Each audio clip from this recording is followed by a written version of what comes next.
كيقولوا باللي الشيطان ما كيجيش بالقرون والوجه المرعب، الشيطان كيجيك بابتسامه ساحره وبالباس انيق بحلاوه اللسان اللي كتخليك تفتح ليه الباب وانت مرتاح. في عالم الجريمه كاينين قتله كيهاجموا من الظلام، وكاينين قتله كيدخلوا حياة الضحايا من باب واسع، كاصدقاء كزملاء او كعشاق. اليوم حنا ماشي قدام غير سفاح عادي، حنا قدام ظاهره نفسيه حيرات اكبر المحققين وعلماء النفس في القرن العشرين. الراجل اللي استعمل الجمال كطعم والذكاء كسكين. اليوم غادي نحاولوا نفهموا كيفاش قدر شخص واحد يعيش حياه مزدوجه لسنوات، طالب قانون متفوق في النهار ووحش كيتسنى الفريسه ديالو في الليل. وجدوا راسكم حيت اليوم غنحفروا في اعماق الملفات.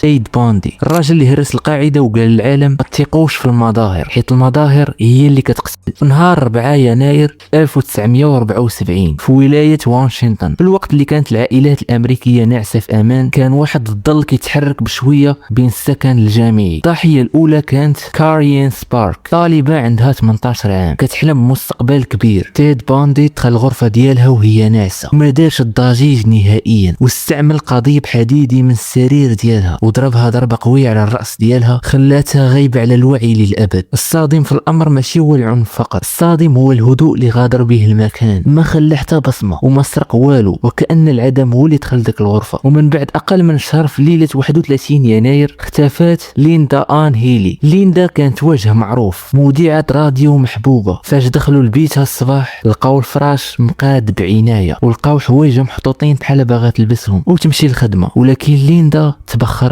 هذا الاختفاء هو اللي بدا كيخلق رعب في قلوب الطالبات. البوليس كانوا كيقولوا هذا ماشي مجرم عادي، وهذا الشخص كيعرف كيفاش يختفي وسط الناس بحال الشبح، كيفاش كان كينقص الضحايا. هنا غادي نوقفوا عند الذكاء المرعب ديال هذا الشخص. تيد بوندي عرف باللي الوسامه ديالو هي احسن وسيله للتمويه، وبدا كيستعمل الخطط ديالو. كان كيمشي لاماكن فيها الزحام، كيدير يديه في القفص بحال مهرس وكيتمشى بالعكاز، وكان كيمشي عند البنات بكل ادب كيستدرجهم، كيقول لهم اختي سمحي لي بزاف انا يدي مهرسه وما نقدرش نهز الكتاب، واش ممكن توصلي لي الكتاب تاع الطوموبيل ديالي. فشكون هاد البنت اللي غترفض مساعده الشاب وسيم ومهرس؟ في وسط النهار البنات كانوا كيمشيو معاه لطوموبيلته، وبمجرد ما كيوصلوا بضربه وحده وبالزربه كيتسالى كلشي. هاد اللحظه اللي كتنتقل فيها الضحيه من فعل خير الى مواجهه الموت، وهي اللي خلات قصه تيد تكون اكثر رعبا في تاريخ امريكا. في صيف 1974 الرعب في واشنطن وصل للذروه ديالو. في واحد الوقيته الاختفاءات حبسات والبوليس تنفسوا واحد شويه، ولكن الحقيقه كانت مرعبه اكثر. الشيطان ما حبسش، الشيطان غير بدل العنوان. تيد تحول لولايه يوتا باش يكمل قرايته في القانون. مجرد ما حط رجليه تما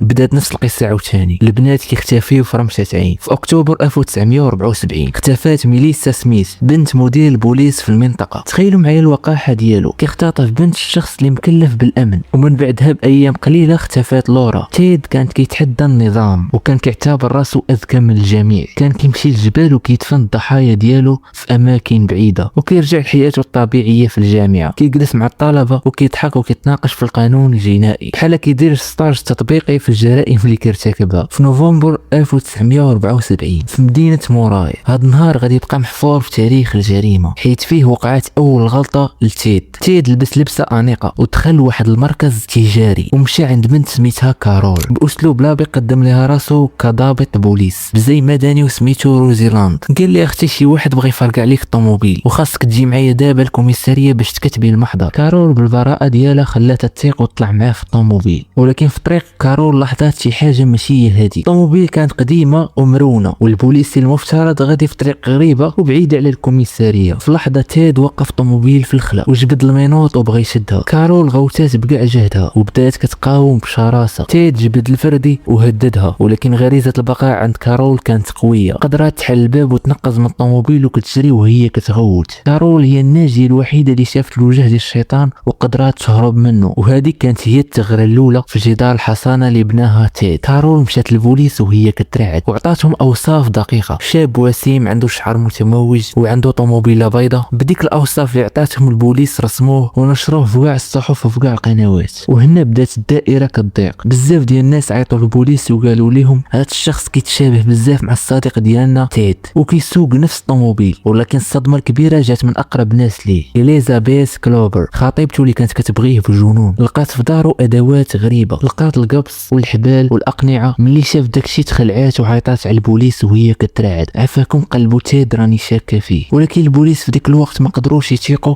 بطالب قانون وسيم ومثقف يقدر يكون هو السفاح اللي كيروع امريكا. تيد استغل الكاريزما ديالو باش ينفي كاع التهم وبقى كيتحرك بحريه حتى ليله غوش 1975. واحد الدوريه عاديه ديال البوليس وقفات واحد الطوموبيل بيضاء حيت كانت كتسوق بلا ضو وكتسوق بطريقه مشبوهه. فاش هبط الشيفور البوليس لقى قدامه شاب انيق. هاد الشاب كان هو تيد. لقاو عنده القناع والمنوط والمنشار وادوات اخرى ما عندها حتى شي علاقه بانسان عادي. تيد بكل بروده قال لهم هادو غير ادوات قديمه كنخدم بهم. ولكن هاد المره البوليس ما طلقوش. جابوا كارول الناجيه الوحيده، جابوا لها مجموعه من المشتبه فيهم، وكارول شيرات بصبعها وهي كترعد هو هذا هو الشيطان اللي كان باغي.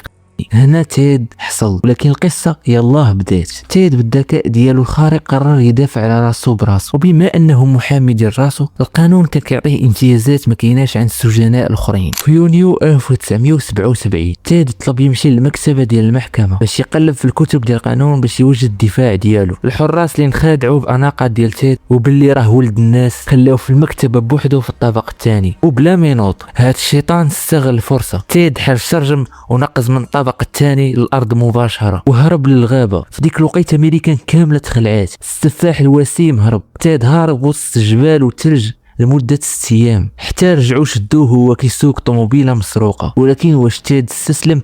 ابدا. هذه كانت غير بدايه الهروب الكبير اللي غادي يصدم العالم. رجعوه للحبس وداروه في زنزانه عليها حراسه مشدده. ولكن تيد بدا كيدير شي حاجه غريبه، بدا كينقص في الماكله ديالو بزاف لدرجه ولا جلد على العظم. الحراس كيحسب ليهم باللي راه مكتئب، لكن الحقيقه كانت مرعبه اكثر. تيد كان كينحف راسو باش يقدر يدوز من حفره صغيره ديال التهويه كاينه في السقف ديال الزنزانه. في ليله راس السنه الناس كتحتفل والحراس ملاهيين. تيد طلع من ديك الحفره وزحف وسط ديك الانابيب الضيقه مظلمه. الامتار طويله حتى وصل السقف ديال الدار ديال مدير السجن اللي كانت لاصقه مع السجن. خرج من الدار لابس حوايج مدنيه ومشى للمحطه ديال الكيران بحال ما وقع حتى شي حاجه. فاش الحراس دخلوا الزنزانه ديالو في الصباح لقاو غير الكتوبه مغطيين باش يوهم الحراس باللي راه ناعس. تيد مشى لولايه فلوريدا، الولايه اللي غادي تشهد على ابشع مجزره في التاريخ. في يناير 1978 تيد وصل لمدينه تالهاسي بسميه مزوره. ليله 15 يناير الشيطان جا عاوتاني دخل واحد الاقامه ديال الطالبات. تيد ما كانش محتاج المساعده هذه المره. اقل من ساعه هجم على 4 ديال البنات وهما ناعسين بآلة حاده، الجوج وجرح جوج بجروح بالغه اللي خلاتهم معاقين مدى الحياه. الرعب اللي خلاه في ديك البلاصه ما كيتوصفش بالكلمات. ولكن تيد في قمه الغرور ديالو دار واحد الغلطه بيولوجيه ما كانش كيتوقعها. عض واحد الضحيه بقوه في الجسم ديالها، وهاد العضه كانت هي التوقيع ديالو.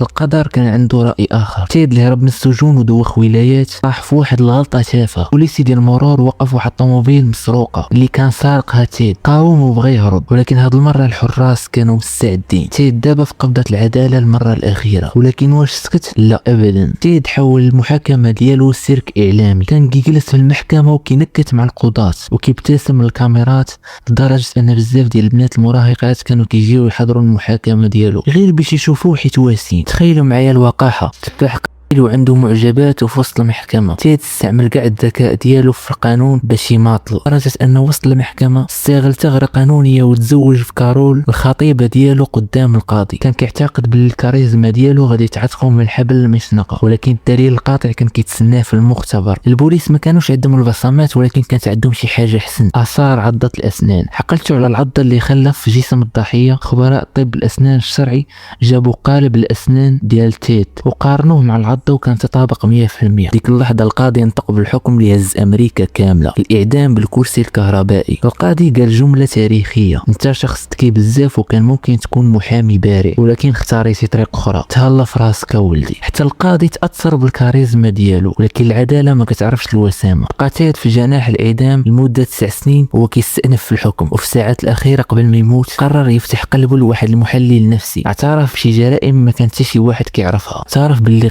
اكثر من 30 بنت، وكيرجع لمواقع الجريمه غير باش يمشط لهم شعرهم ويشوف فيهم. تيد كشف على الوجه الحقيقي، وحش سيكوباتي كيتلذذ بالالم، كيقول بلي انا كنكره البشر وكيعجبني نسيطر عليهم. في صباح 24 يناير 1989 سجون فلوريدا كانت محاصره بالاف ديال الناس. ما جاوش باش يحتجوا، جاو باش يحتفلوا. كانوا هازين لافتات مكتوب عليها تحرق يا باندي. دخل غرفه الاعدام وهو شاحب مربوط في كرسي الكهربائي وسولوه واش باغي تقول شي كلمه اخيره، وقال بصوت هادئ بلغوا حبي لعائلتي واصدقائي. وفي الساعه 7:16 دقيقه تطلقات الصعقه الكهربائيه وانتهت اسطوره الوحش الوسيم للابد. فهنا كنكون وصلنا لنهايه القصه ديالنا، وما تنساوش تكتبوا لي الاراء ديالكم في التعليقات ونشوفوا في الفيديو الجاي.